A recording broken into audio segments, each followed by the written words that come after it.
இந்த பையன் தன்னுடைய எக்ஸ்ரே கண்களால வச்சு இந்த பெரியவர் கொண்டு போற பையையும் பாக்குறான். அந்த பெரியவரையும் இங்க கூப்பிட்டு அந்த பையில இருக்கிற எல்லாத்தையும் நான் வாங்கிக்கிறேன், எனக்கு கொடுங்கன்னு சொல்லி கேட்கிறான். தென் அவருமே இதுல வெறும் குப்பை தான்ப்பா இருக்குன்னு சொல்றாரு. தென் அதுல இருந்து ஒரு கல்லை எடுத்து அதை வெட்டி பாக்குறாங்க. பார்த்தா அது பல கோடி ரூபாய் மதிப்புள்ள வைரங்களா இருக்கு. அந்த கல்லையுமே ஒரு பில்லியனர் வந்து இதை நான் $10 மில்லியன் நான் வாங்கிக்கிறேன்னு சொல்லிட்டு இந்த பையனுக்கு காசையும் கொடுத்து வாங்கிட்டும் போறாங்க. இப்பதான் கொஞ்ச நாளைக்கு முன்னாடி என்ன நடந்ததுன்னு காட்டுறாங்க. பார்த்தா இந்த பையன் தன்னுடைய தங்கச்சியை காப்பாத்துறதுக்காக போயிட்டு இருக்கான். பார்த்தா இந்த ரவுடி பசங்க எல்லாருமே அவனை அடிச்சு போட்டுறாங்க.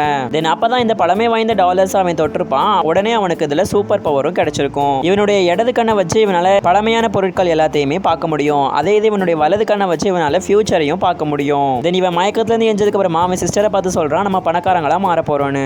தென் இதுக்கப்புறம் என்னாச்சுங்கிறத தெரிஞ்சுக்கிறதுக்கு முன்னாடி நீங்க இப்பதான் ஃபர்ஸ்ட் டைம் எங்க வீடியோ பாக்குறீங்கன்னா வீடியோவை லைக் பண்ணிட்டு, எங்க சேனல்ல வீடியோ பார்க்குற 90% மக்கள் சேனலை சப்ஸ்கிரைப் பண்ணாம தான் பாக்குறீங்க. ஸோ மறக்காம சேனலை சப்ஸ்கிரைப் பண்ணிட்டு தொடர்ந்து வீடியோவை பாருங்க. இப்போ மறுநாள் இந்த பையன் டைஸ் விளையாட்டுல ரொம்பவே பேர் வாங்கின ஒரு பொண்ணை பாக்குறான். தென் இந்த பொண்ணு கிட்ட யாரெல்லாம் அந்த கேம் விளையாடுறாங்களோ எல்லாருமே தோத்து போறாங்க. இந்த பொண்ணுமே இதை வச்சு அதிக அளவுல பணமும் சம்பாதிச்சுட்டு இருக்கிறா. சடனா இவரும் அந்த பொண்ணு கிட்ட போயிட்டு, நானும் இந்த கேம் விளையாடுறேன், என் கூட வந்து விளையாடுன்னு சொல்றாரு. பட் நான் மட்டும் இந்த கேம்ல ஜெயிச்சிட்டேனா நீ ஜெயிச்ச எல்லா பணத்தையும் என்கிட்ட கொடுத்துடணும்னு சொல்லியும் கேட்கிறாரு. அந்த பொண்ணுமே இந்த கேமுக்கும் ஒத்துக்கிறா. தென் அந்த பொண்ணு டைஸை உருட்டினதுக்கு அப்புறமா இவர் தன்னுடைய எக்ஸ்ரே பவரை வச்சு அந்த பொண்ணுடைய கைக்குள்ள டைஸ்ல என்ன நம்பர் இருக்குங்கிறத கரெக்டா சொல்லிடுறாரு. இதனால அந்த பொண்ணு ரொம்பவே ஷாக் ஆயிட்டு தன்னுடைய பணம் எல்லாத்தையுமே அவர்கிட்டயே கொடுத்துடுறா. இதுக்கப்புறம் இவங்க ரெண்டு பேரும் சேர்ந்து அந்த பொண்ணுடைய வீட்டுக்கு போறாங்க. அந்த பொண்ணுடைய வீட்டுக்குள்ள அவங்க அப்பா ரொம்பவே கஷ்டப்பட்டு இருக்காரு. அந்த அப்பாவை இந்த பொண்ணு மட்டும் தான் தனியா உட்காந்து பார்த்துட்டு இருக்கா.